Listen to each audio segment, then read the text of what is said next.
Muy buenas tardes a todos, qué gusto estar una vez más aquí en su programa Verbum. Estamos transmitiendo gracias al canal Más TV y un servidor, el pastor Esteban Reyes. Es para mí un gusto y un gozo hoy tener un invitado que está con nosotros, el profesor Elías Reyes, bienvenido, y qué bueno que está con nosotros.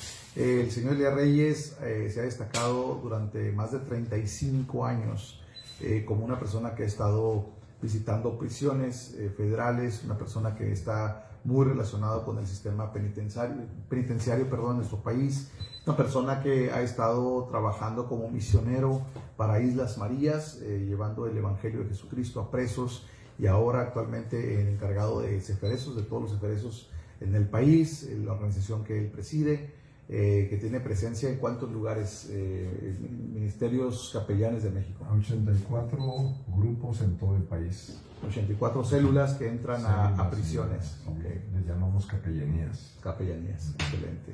Pues estamos hoy empezando este programa y la idea, gracias por aceptar la invitación, es poder charlar acerca de lo que es el sistema penitenciario, y hablábamos de un tema principal el día de hoy. El tema o la pregunta sería: ¿es verdad que el sistema de reinserción social o readaptación social funciona o no en nuestro país y en todo el mundo?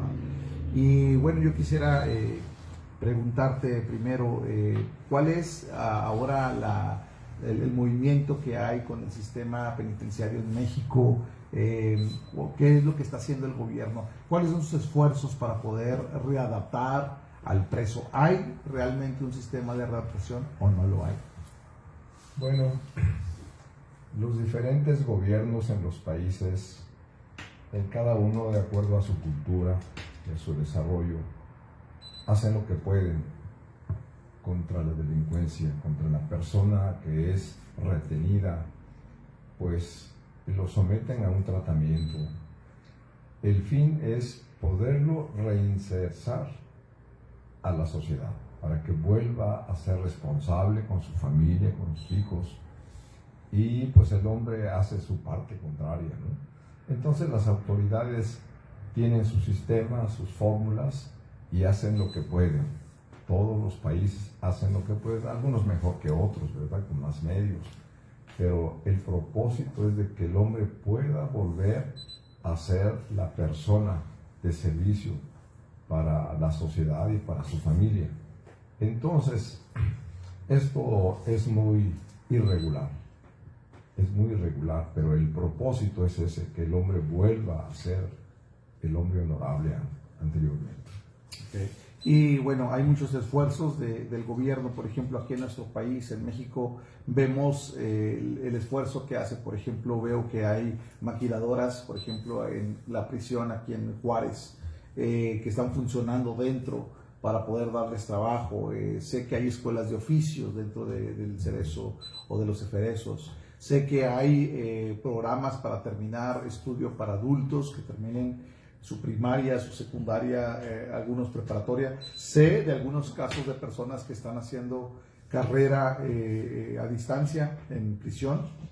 Algunos están estudiando leyes, algunos están estudiando otras cosas. Bueno, hay muchos esfuerzos actualmente del gobierno para poder hacer una verdadera readaptación social. En tu experiencia, ¿cómo ves el sistema o el resultado durante 35 años que has estado de alguna u otra manera trabajando con los presos? ¿Tú has visto un resultado favorable con los esfuerzos del gobierno? ¿Cuál ha sido tu experiencia ahí? Bueno, el gobierno hace esfuerzos, muchos esfuerzos, y hace penales de diferentes formas, con muchas facilidades. Ahorita hay muchas facilidades, pero realmente el hombre no cambia. Es difícil que el hombre pueda cambiar, porque el gobierno y sus sistemas se tienden a buscar la solución en la persona, en lo físico, en lo material, y el hombre no todo es materia. el hombre es espiritual y ahí está la solución. Pero como nuestro país al menos está divorciado con Dios, no quiere para nada que se mencione inclusive Dios en alguno de los eventos políticos. Entonces en los penales, pues no. Aunque la ley establece de que un preso debe recibir auxilio, ayuda, orientación espiritual. En base a eso es de que hay organizaciones que están dispuestas a entrar a ayudar.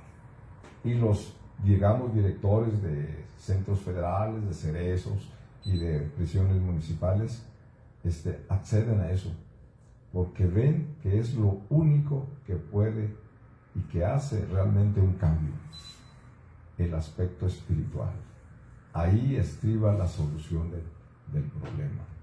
Si el hombre tiene una buena biblioteca, tiene talleres y gana dinero, seguirá siendo el mismo, con el sueño de salir y volver a realizarse en lo que hacía, pero cuando sale en un porcentaje muy alto, vuelve a reincidir y regresa.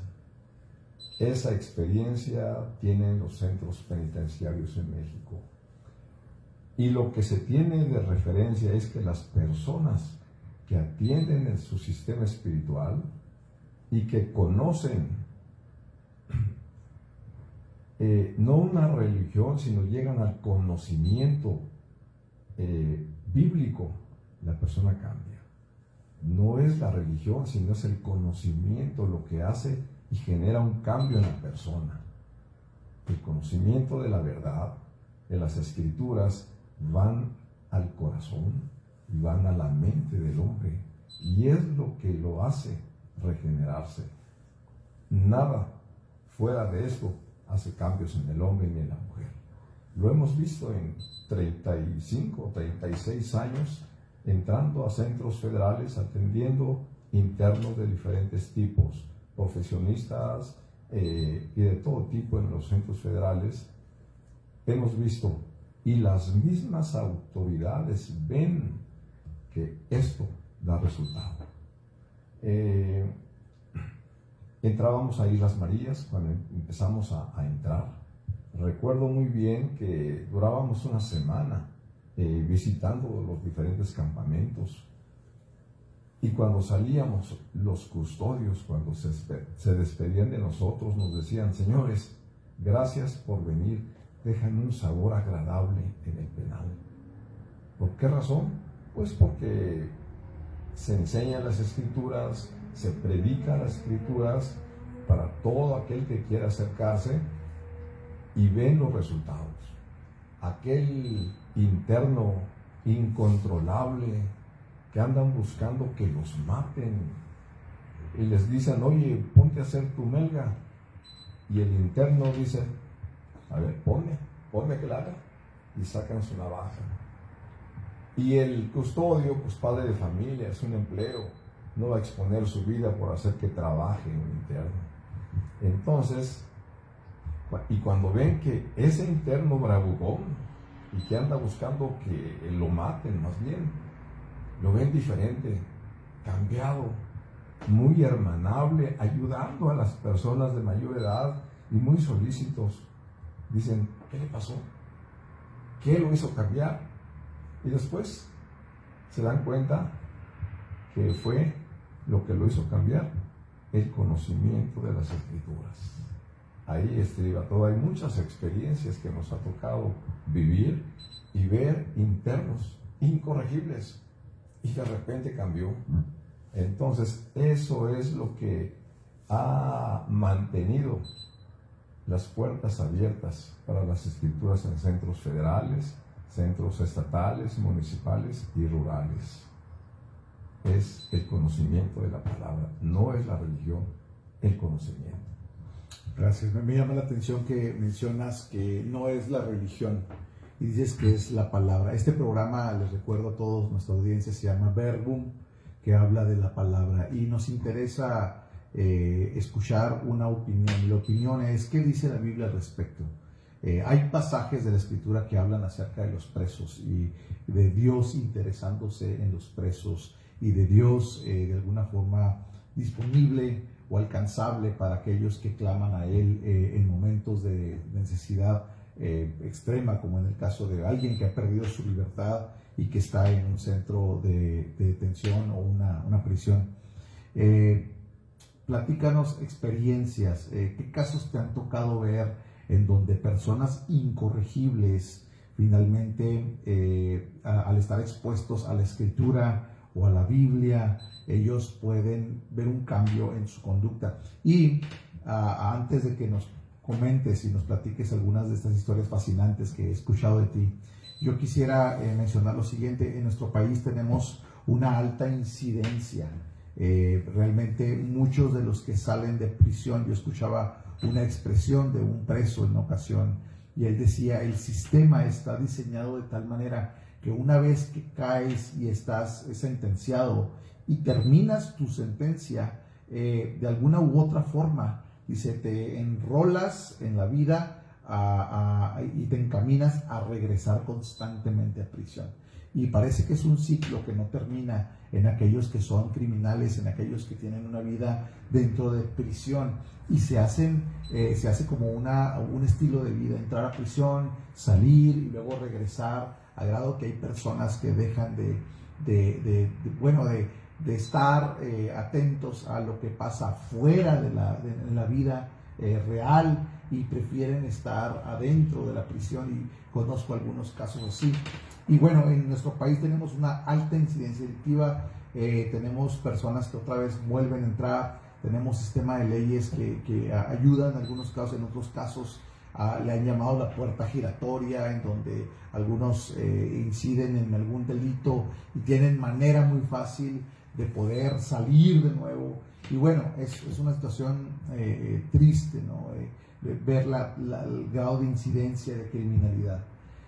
Antes de que nos platiques tus historias, estaba leyendo que Ciudad Juárez ahora se convierte en la ciudad más violenta de nuestro país, según un nuevo registro del gobierno federal. Nos daban una de estas mañanas el director de Seguridad Pública esta noticia: Juárez hoy por hoy se vuelve otra vez la meca de la violencia. Ayer hubo muchos ataques aquí en nuestra ciudad y esta mañana contra policías. La violencia está recrudeciendo, no obstante la pandemia y todas estas noticias que hemos tenido ahora con la cuarentena. Todavía la violencia no cesa. Estamos viviendo tiempos muy difíciles. ¿Cuál es el llamado que hace la Biblia a las personas que están practicando la delincuencia, que están sumergidos en un mundo delincuencial, que están presos? Platícanos historias, danos testimonios de qué es lo que has escuchado, lo que has visto en vida propia. Bueno, el hombre se comporta por naturaleza en forma violenta, despótica, orgulloso, vanidoso y todos esos calificativos por su naturaleza. Porque cuando el hombre nace pecador. Imagínate un bebé pecador, así es, ya trae inoculado el pecado por herencia. Y luego cula crece en la misma familia, hay veces que el papá, a ver, para que mi hijo empiece a ser hombre, y le empiezan a inducir en la cerveza, en el vicio, los mismos padres, algunos, no todos. ¿Qué ejemplo puede dar un padre si lo domina la soberbia, lo domina la ambición y enseña al hijo a ser dominante, a que todo lo que desee lo tiene que obtener de alguna forma? Empiezan a labrar la vida del niño, del joven, en la delincuencia. Y cuando no tiene lo que necesita, lo adiestran para que lo busque. Se asocia, hace sus grupos delincuenciales y por eso tenemos los cárteles. de personas que buscan satisfacer sus propias necesidades y se van a lo más fácil, a la vida fácil, al robo, a la delincuencia, algunos con mayor grado, otros con menor grado, pero el hombre en sí nace pecador y durante el desarrollo de su vida va cultivándolo, el pecado, va cultivándolo, o sea, el pecado va cultivando al hombre, de tal forma que el hombre cuando ya es maduro, pues está supurando pecado. Y no puede cambiar porque está esclavizado, es esclavo del pecado. Entonces, cuando una persona está en una prisión, está doblemente preso por el pecado. Y ese pecado lo orilla a llevar una vida difícil dentro del penal, sometido a pleitos, amenazas, a privaciones, a humillaciones, de tal forma que la persona que está presa desea morirse, se decepciona de las autoridades, está amenazado constantemente con sus compañeros, amenazas de muerte, lo endrogan de alguna forma, de tal forma que a veces recurre a los padres pidiéndole ayuda porque está endrogado, y ahí tienes a los padres vendiendo sus propiedades para llevarle al hijo porque está endrogado dentro del penal. Entonces, la persona que está dentro del penal está viviendo, pues, el resultado del pecado. Y eso es tremendo. Pero cuando una persona en su carrera delictiva escucha el mensaje bíblico y se detiene y lo analiza y lo va buscando y se va acercando, llega el momento en que llega el conocimiento y es liberado. Y es liberado de esa condición pecaminosa al grado de que ellos dicen: estoy dentro de las celdas, pero estoy libre. Y lloran y cantan y alaban a Dios. Y hay una intimidad que logran con Dios tremenda.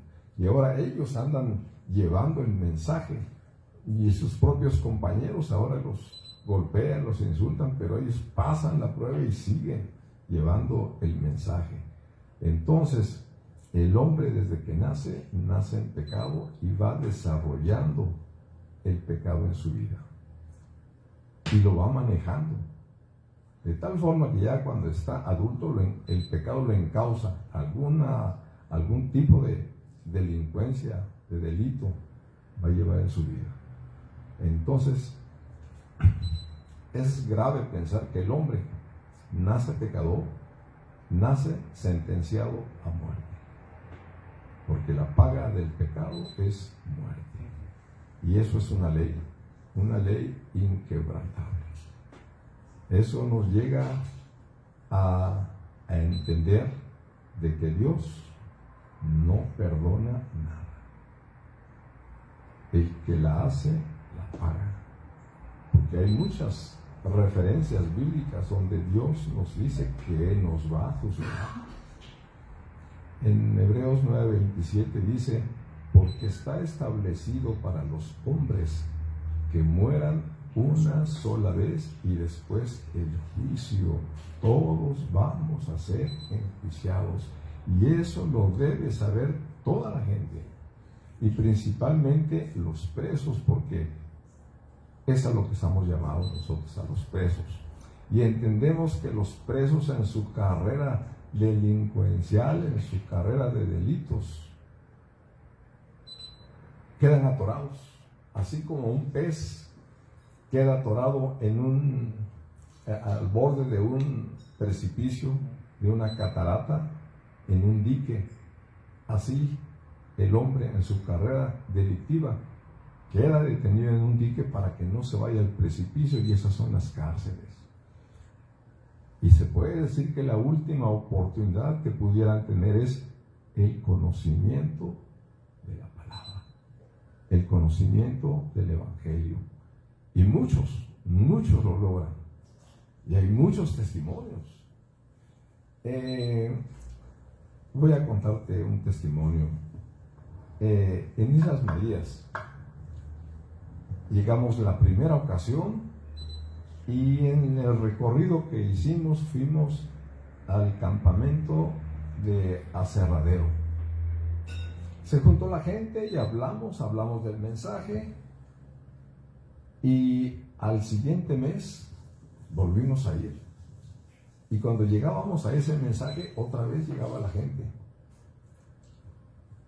La cuestión es de que pasó el tiempo, seguían entrando misioneros y me escriben una carta y me dicen: profesor Reyes, yo estuve preso en Islas Marías, yo era un bandido, yo robé vacas, me agarró el ejército, me agarró la judicial y estuve preso y me mandaron a Islas Marías. Y en ese primer mes que llegué a Islas Marías, llegó un grupo de personas hablándonos de Dios. No nos hablaban de santos, sino nada más de Dios, y entendí que eran tal vez de los aleluyas. Y me gustó tanto lo que decían que me hizo sentir bonito en mi corazón. Y se fue. En las tardes me iba a la orilla del mar y gritaba: Dios de los aleluyas, yo no sé estar preso. Si me sacas de algo te puedo servir. Y era su exclamación. Siempre, en las mañanas antes de irse a su melga, se iba a la orilla del mar y gritaba: Dios de los aleluyas, yo no sé estar preso. Si me sacas de aquí, te puedo servir en algo. Y al siguiente mes dice que volvieron ahí los capellanes y él se acercó ahora con más ganas. Así fue durante 3 meses.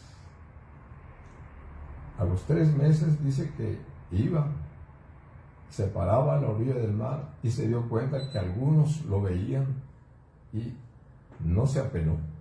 Y gritaba: Dios de los aleluyas, yo no sé estar preso. Si me sacas de aquí, te puedo servir en algo.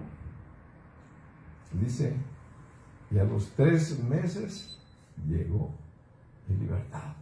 Respuesta. Ahora estoy en Durango, soy tepehuano, y tengo un grupito ya de cristianos que les he predicado lo que yo escuchaba decir a los misioneros. Entonces se cumple la palabra: el que cree y recibe y pide, el Señor le responde. Este hombre salió, 3 meses duró en Islas Marías, y yo entiendo que nada más lo llevó para escuchar el mensaje, y salió libre.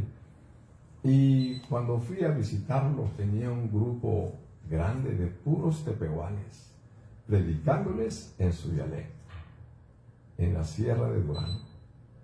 Entonces, eso es lo que hacemos, llevar el evangelio, porque la persona que cae a una prisión, entendemos de que Dios permitió para que escuche la palabra, y ahí es donde nosotros vamos y entramos. Y gracias a Dios porque toca corazones de autoridades y nos permiten entrar. Y hay muchos testimonios aún de autoridades que tienen su experiencia con Dios. Llama la atención que el mismo gobierno aliente y de alguna manera busque el apoyo de la iglesia, o en este caso de los que predican la palabra de Dios, misioneros, para que vayan y puedan traer vida y traer mensajes de esperanza y de rehabilitación y de verdadera readaptación a los presos que están ahora en prisión. ¿Cuál ha sido tu experiencia cuando alguna autoridad te invitó exclusivamente a atender? ¿Te ha tocado algo así, donde algún director o alguna autoridad de gobierno te invite a ayudar en alguna situación específica en prisión?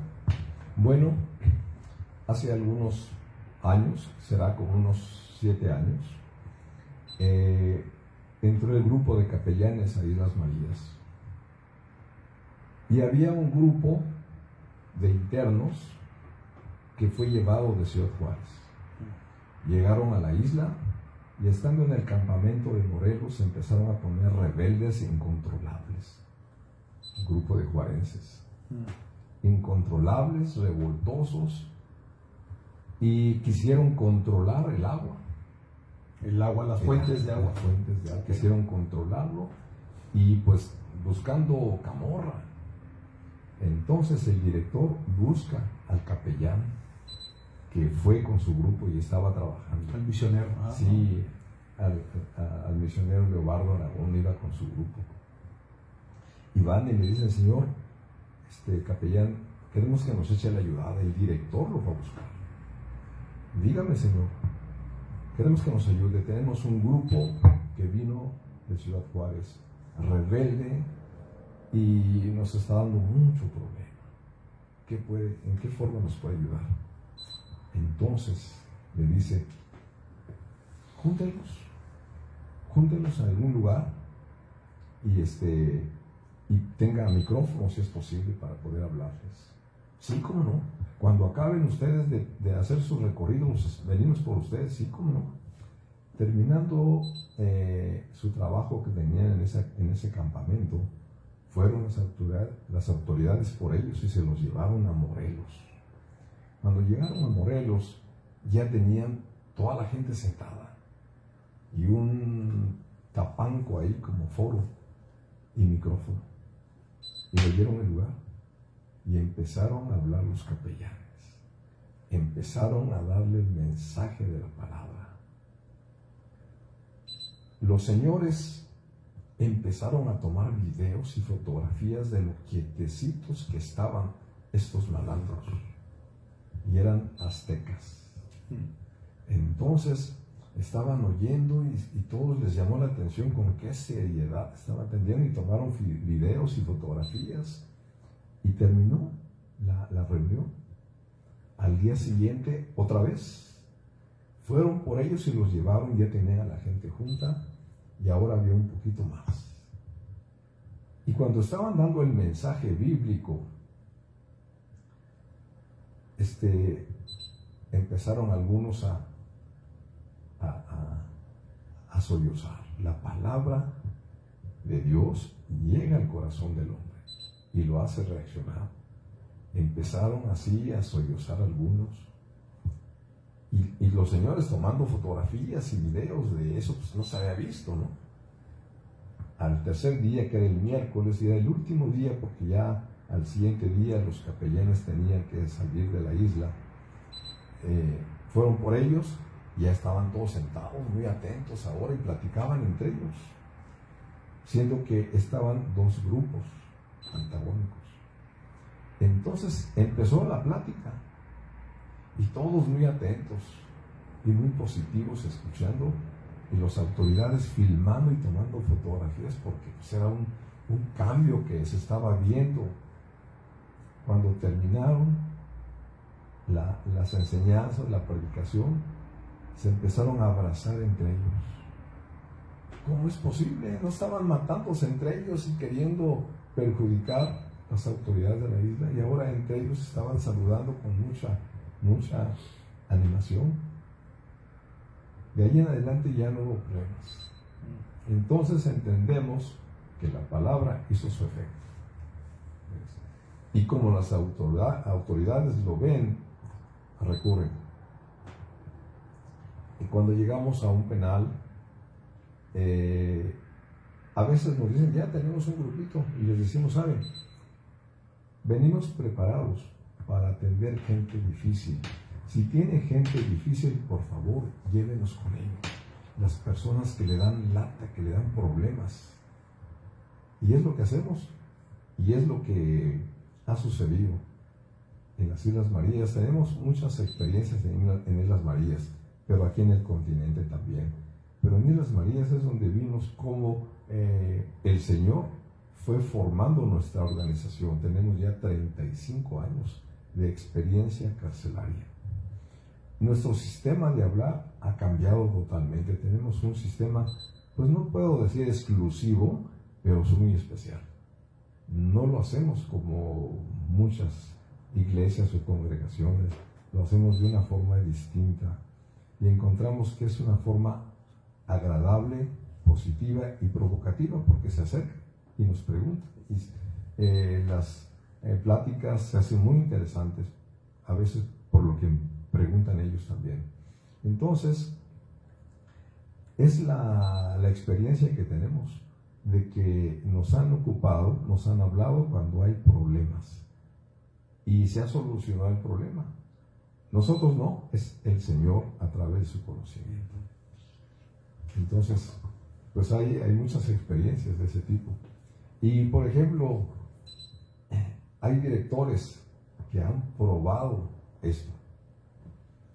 El licenciado Julio César Martín Ríos, director del Penal Federal en Islas Marías, nos recibió una vez. Llegamos en avioneta y los que llegan en avioneta tienen un trato así medio especialón. Nos invitó a su casa, nos invitó a desayunar y platicamos con él y todo. Y estuvimos trabajando toda la semana. Y ya cuando nos despedimos, porque pasó la semana y fuimos a despedirnos a su casa, nos hizo pasar y nos sirvió por ahí refresco. Entonces andaba su esposa por ahí y una de las capellanes que iba con nosotros le preguntó: ¿tienen hijos? Y ella dijo: no tenemos. ¿Le gustaría tener un hijo? Sí, ¿cómo no?, dijo la señora. Bueno, entonces nos juntó. ¿Saben qué? No quieren hijos. Vamos a pedirle a Dios para que les dé un hijo. Bueno, le pedimos a Dios y el director dice que estaba atento. Y la mujer dirigió la oración y cuando terminó la oración dijo: Padre, todo esto te lo pedimos en el nombre precioso de Jesús. Amén. Y dice el director que se le grabó eso. Bueno, ya nos fuimos. Yo creo que pasaron varios meses.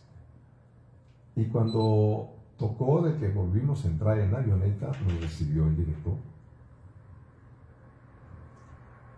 Y cuando estábamos platicando, nos dice: ¿saben qué? Recuerdo muy bien la última vez que estuvieron y que nos juntamos aquí en la casa y que pidieron por mi esposo para que tuviera un hijo. ¿Se acuerdan? Sí, ¿cómo no? Le dice: vieja. Y llega la esposa embarazada. O sea, Dios escuchó la oración. Y luego nos dice: ¿y saben qué? Les voy a hacer un comentario. Oí que dijeron: te lo pedimos todo en el nombre precioso de Jesús. Bueno, pues hace unos meses llega el encargado de servicios de energía eléctrica y me dice: señor director, necesitamos que pida usted aceite a Mazatlán porque la planta de luz tiene muy bajo su nivel de aceite y es muy peligroso, se nos puede desvielar la máquina. Y yo le dije: tengo ya pedido el aceite y en este barco que viene debe venir el aceite. Y cuando llegó el barco no vino el aceite. Entonces, después de que se fue el barco, otra vez va el oficial y me dice: señor director, mañana vamos a apagar la planta porque llegamos al mínimo tolerante. Es que mañana a las 4 de la tarde vamos a parar la planta. Y dice: profesor, las Islas Marías a oscuras es un problemón. Es un problemón tremendo. Entonces se fue el señor Astudillo, se llamaba el técnico. Entonces decía: ¿qué hago? ¿Qué hago? Si no hay luz en la isla, esto va a ser peligrosísimo. Y vino a mi mente clamar a Dios. Entonces, lo que hice fue: Señor, no tenemos aceite para la planta de luz y mañana la van a parar. Y tú sabes que las Islas Marías sin luz pues es un pandemonio. Señor, por favor, ¿podrás hacer un milagro con aceite para motor diésel? Te lo pido en el nombre precioso de Jesús. Así lo oí de ustedes. Bueno, pasaron 2 horas y me hablan por teléfono. Señor director, hablamos aquí de la sección de pesca. Queremos autorización para tomar una lancha e ir atrás de la isla porque vemos como que hay restos de un naufragio y vemos algo que flota. ¿Nos permite ir? Sí, como no, vayan. Tomaron la lancha y se fueron. Y como a las 3 de la tarde, ya metiéndose el sol, me hablan por teléfono. Señor director, somos los que fuimos a ver el resto del naufragio, con la novedad de que encontramos un tambo de aceite para motor diésel, nuevecito flotando. Dios respondió. Eso nos lo platicó el director y cuando nos platicaba, quería salir el llanto de sus ojos de agradecimiento. Pero cómo Dios obra con los directores, que es una responsabilidad muy grande estar al frente de un penal. Pero lo bueno es que escuchan. Hemos tenido experiencias con algunos otros directores, pero escuchan y aprenden a clamar a Dios. Y una persona que ha recibido un milagro de Dios difícilmente se olvida. Y siguen buscando y siguen buscando. Así es esto. Una ocasión también andaba en Islas Marías, como eso de la 1 de la tarde, entre las calles, y me encuentro a Francisco, un muchacho que se reunía con nosotros allí en un templo. Y lo veo: Panchito, ¿cómo estás? Pues muy bien, profesor. Y iba con una persona, otro joven, pero al otro joven le vi su rostro decaído, preocupado, nervioso. Le digo: ¿es tu amigo? Sí, es mi amigo. ¿Por qué lo veo así? No, dices que veníamos caminando ahorita y se paró una camioneta con soldados y se llevaron a su esposa, porque la llevaban trasladada. Pero él dice: ¿cómo es que se la llevan trasladada? Nunca le dijeron nada, ni papeles, ¿y a dónde la llevan? Dice: y no lleva nada en sus manos. Y eso lo agonizaba. Entonces se disponían a ir a alguna oficina para ver por qué se la llevan, a dónde se la llevan y por qué tan abruptamente se la llevan. Entonces uno siente la carga. Uno que sabe dónde está la solución, sientes la carga. Y le pregunto: oye, ¿eres hijo de Dios? Y me dice: sí. ¿Y por qué eres hijo de Dios?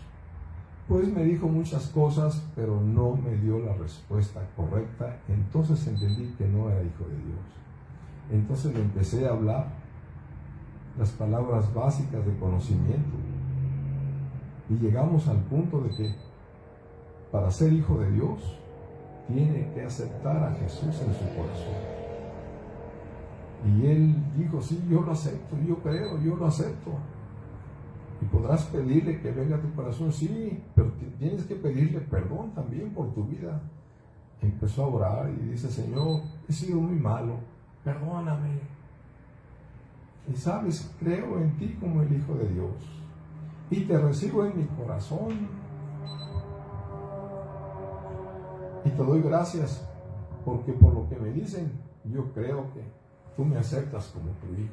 Y gracias por recibirme como tu hijo. Bueno, entonces le digo: ¿te das cuenta de lo que hiciste? ¿Sí? ¿Qué hiciste?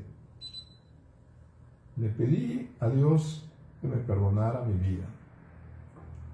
Y le pedí que Jesús viniera a mi corazón. Le digo: ¿y en dónde tienes a Jesús? En mi corazón. Y como que quería llorar. Y ahora, ¿quién eres? Soy hijo de Dios. Soy hijo de Dios. Y se emocionaba diciendo: hijo de Dios. Bueno, pues mira, ahora como hijo de Dios, habla con él y dile tu problema. Plantéale tu necesidad urgente. Cerró sus ojos, levantó su cara y a veces los abría y llorando dijo: Padre, Dios mío, ahora soy tu hijo, porque acepté a Jesús en mi corazón. Gracias, Señor, porque ahora soy tu hijo. Oye, Señor, mi esposa se la llevaron a la pista, la van a trasladar, Señor, y no sabíamos, no nos dijeron nada. Y se la llevaron a la pista y no lleva nada en sus manos. Señor, mi esposa se la llevan trasladada, Señor, y no lleva nada en sus manos y no sabía yo nada. Y soltó sollozos y se quedó. Entonces, pues tú no, es todo lo que puedes hacer, ¿no? Le digo, bueno, pues vamos a esperar que va a ser Dios. Y ya nos despedimos. Al día siguiente, casi a la misma hora, nos volvimos a encontrar Panchito y su amigo. Entonces los saludamos, pero ya no lo vi tan nervioso. Le digo, oye, ¿qué pasó con tu esposa? Oh, profesor, fíjese que se la llevaron en la camioneta y cuando llegaron la metieron al avión, ya estaba arrancando los motores del avión, iban a cerrar la escotilla cuando llega una camioneta echando polvo y se para y baja un oficial con un papel en sus manos y grita: no abras, no cierres, que se baje fulana de tal, porque le faltan firmas en su trámite de traslado. Ahora, yo les pregunto, ¿a quién creen que bajaron? A la esposa de este muchacho. ¿Cómo Dios escucha el clamor de sus hijos? Y cuando alguien vive eso, pues lo platica, lo comenta y va creciendo. Haz de cuenta que es un COVID-19. El que escucha una vez, pues ahora quiere seguir escuchando. Y el conocimiento de la palabra camina entre las prisiones, en los hospitales, en los centros educativos, que son las áreas que atendemos en todo el país. En todo el país. Qué tremendos testimonios y qué gloriosa la palabra del Señor para poder nosotros ver que también es alcanzable y también está disponible para los presos. Yo quisiera que habláramos con nuestra audiencia y ¿qué le dirías a aquellos padres de familia que tienen a sus hijos en prisión? ¿Qué le dirías a aquellos que están presos también? ¿Qué le dirías a las esposas que están fuera con sus pequeños y sus esposos están en prisión? Leí una noticia hace unas horas de que aquí en el Cerezo se ha confirmado algunos contagiados con el COVID-19 y hay una desesperación por parte de las familias porque muchos de ellos tal vez fallezcan, tal vez ya no los vuelvan a ver y hay una impotencia actualmente. ¿Qué le dirías a aquellos que están esperando el regreso de su esposo o de sus hijos a casa? ¿Qué mensaje les darías a ellos?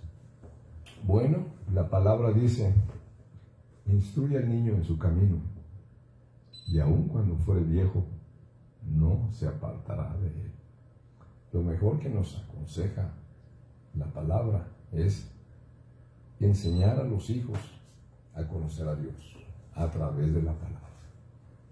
Cuando un muchacho conoce la palabra, conoce a Dios, va a pasar tiempos difíciles, porque así debe ser, pero no está solo. Dios manda ángeles con aquellos que aceptan a Jesús. Y aún pasan por situaciones difíciles, porque así debe ser, porque debe haber crecimiento y experiencia en el camino del Señor. El Señor quiere que tengamos fe en su conocimiento, fe por medio de experiencias que Él permite.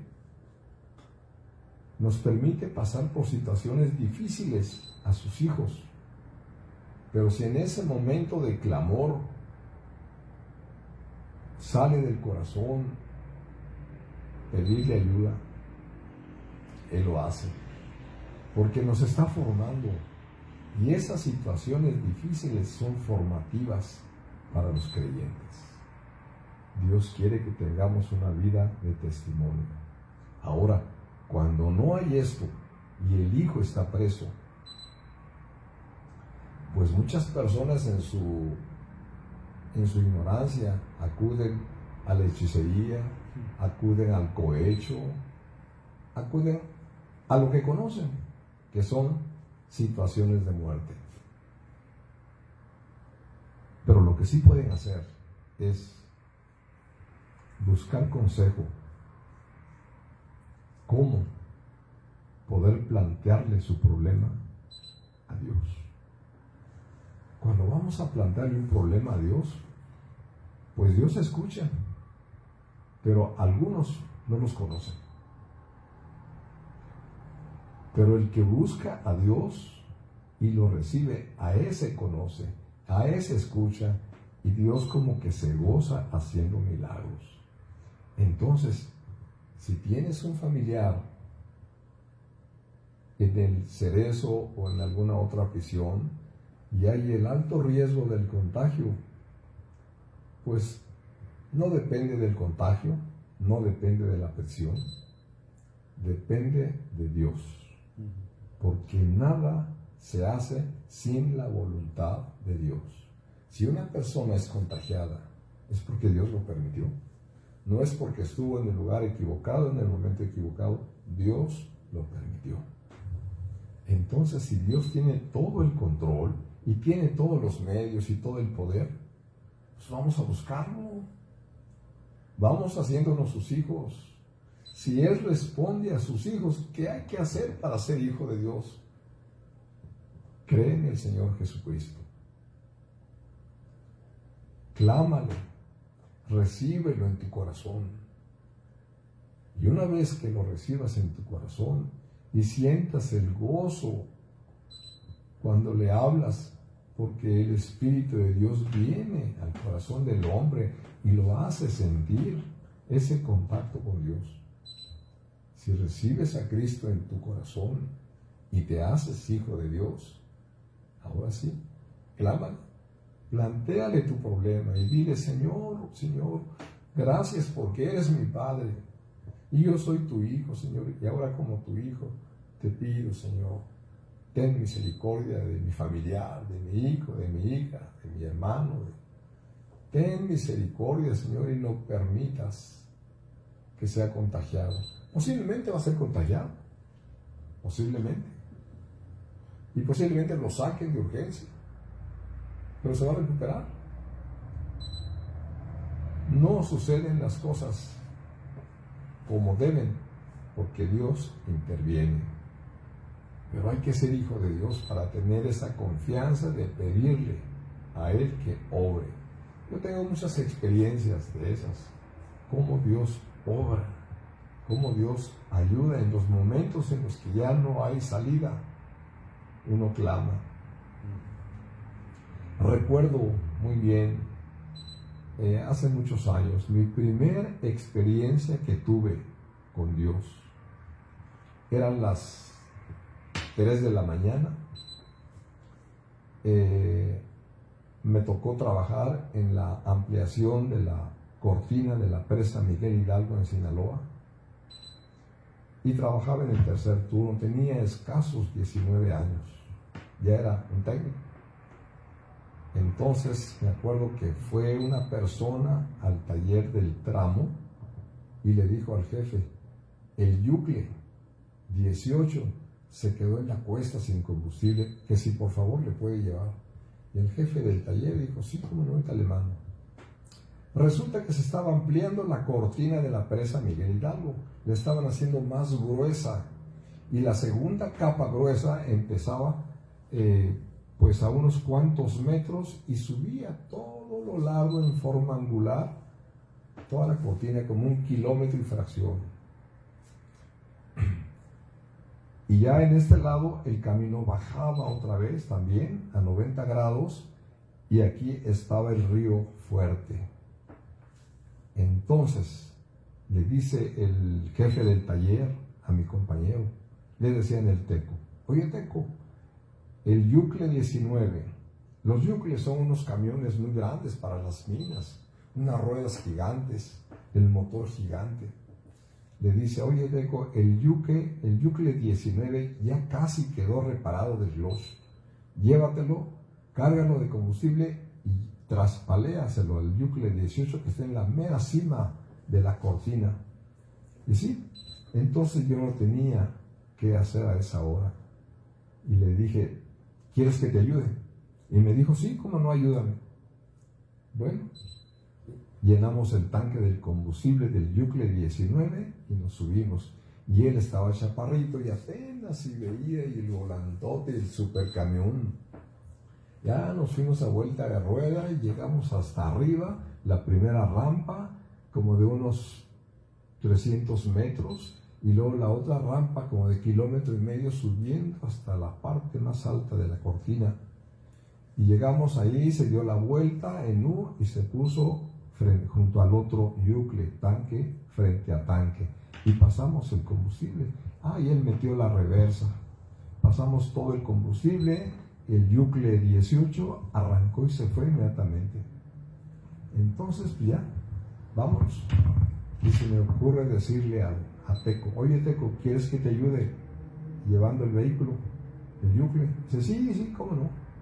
Bueno, pues ahí va el acomedido, arranco el camión, el motorzote gigante arranca, tiene reversa, saco la reversa y quiero meter primera y no entra. Y el vehículo empieza a caminar porque durante el tiempo que estuvimos se vació el tanque de frenos y empezó a caminar el vehículo. Era de bajada, como 1,8 kilómetros de pura bajada, con una inclinación como de unos 14 grados. Y empezó a caminar y yo quise meter 1, 2, 3 y ninguna velocidad entraba. Quiero decirles que no era operador, no tenía la experiencia de un operador. Era un técnico, mecánico, joven, tierno, sin experiencia, sabía repararlos, pero nada más, no era operador, y sabía moverlos. Y ahí no entraba ni una velocidad, y agarrando más velocidad del vehículo, más velocidad. Cuando mi compañero vio que ya no tenía control, se aventó al vacío. Entonces yo dije, no, si yo me aviento de mi lado, pues hay pura roca y me voy a hacer pedazos. En ese momento sentí que algo me dijo, clama a Dios, es la única. En ese momento grité con todas mis fuerzas, Dios mío, ayúdame. Mi voz retumbó en los cerros. Si yo les pregunto, ¿qué pasó? Me van a decir que no saben. De la misma forma, yo no supe nada. No recuerdo haber hecho ninguna maniobra. No hice nada. Y a esa velocidad, dar vuelta a 90 grados, volcadura segura. Pues cuando yo reaccioné, el Yucle estaba paralelo al río Fuerte. O sea que en la carretera angular bajó, dio vuelta a 90 grados y siguió bajando a toda velocidad sin frenos. Y no se fue al río, sino dio vuelta a 90 grados y se quedó balanceando. Cuando yo reaccioné, ¿qué pasó? Mi primer pensamiento fue, Dios existe. Dios existe, y empezó a martillar mi cabeza, Dios existe, Dios existe. Y yo dije, si Dios existe, pues debe ser lo más importante que hay. Y Dios existe, y espantado, impactado, pues ¿cómo que estoy junto al río? ¿Y quién hizo la maniobra? Yo no hice nada. Ya para ese entonces bajó mi compañero, todo ensangrentado. Y cuando llega, se para allá abajo y me dice, ¿qué sangre tienes? No le puede contestar. Ya se subió.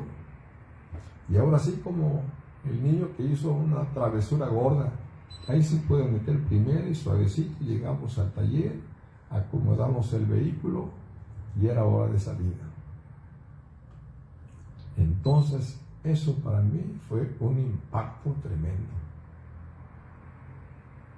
Y eso nunca me ha dejado con duda ni temor ante ninguna situación. El Señor me ha permitido pasar por muchas situaciones y sé que Él me saca, me libra y me ayuda.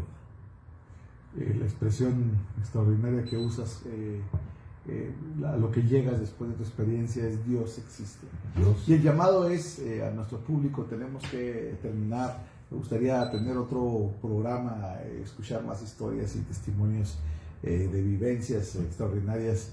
Y bueno, el profesor Elia Reyes hoy está con nosotros, 36 años al servicio de los presos en todo el país. Ha estado en prisiones de Estados Unidos, aquí, en prisiones en Perú, ha estado en varias partes.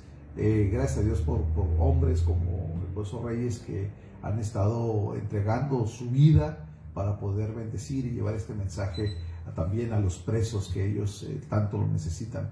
Y yo te quiero decir a ti que estás en casa, si tienes familia en prisión, si en este momento estás tú en prisión, a lo mejor me estás viendo ahí, yo te diría, clama al Señor, la Escritura dice, clama a mí, yo te responderé. Y el Señor es el mismo, y el mismo Señor que ha escuchado el clamor del profesor Reyes, mi clamor y el clamor de tantos cientos y miles de personas que le conocemos a Él.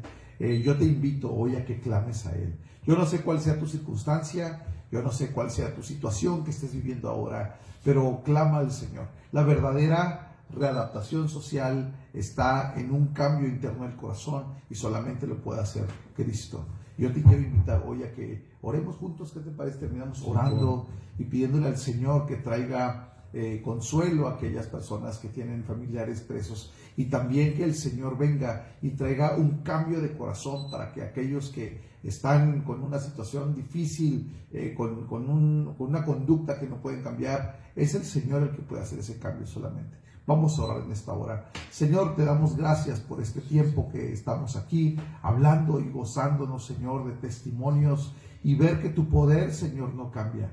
Padre, yo te ruego en el nombre de Jesús por aquellos que nos están viendo ahora mismo por este canal. Padre, yo te ruego que seas propicio a ellos, Señor, que les ayudes, que ellos puedan clamar a ti, Señor. Dales el don de la fe, dales el don del arrepentimiento, Señor, y que ellos vengan a tus pies, Señor. Aquellos que quieren, Señor, cambiar y que no pueden, aquellos que están en reincidencia constante de criminalidad. Padre, yo te ruego, Señor, que ayudes, Señor, a estas personas, aquellos que te clamen, Señor. Yo te ruego que vayas, Dios, y que transformes sus corazones, que esos corazones de piedra, Señor, sean cambiados en corazones de carne, Padre, y que ellos, Dios, puedan ser habitación de tu Espíritu Santo, Dios. Padre, te ruego que cambies vidas, que transformes vidas, Señor, y aquellos que no pueden tener su vida criminal, Padre, sean coartados, Señor, por el poder de tu Espíritu y transformados, Dios, y convertidos para personas de bien. Una verdadera readaptación social, Señor,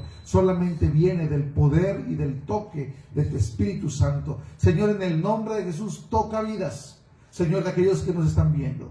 Padre, en el nombre de Jesús te lo pedimos. Amén y amén. Gracias, profesor, por estar con nosotros hoy. Ha sido un gozo que estés con nosotros, escuchar tantas historias de vida y con esa fe inquebrantable, con los pelos en la mano, de que la palabra del Señor es la verdad.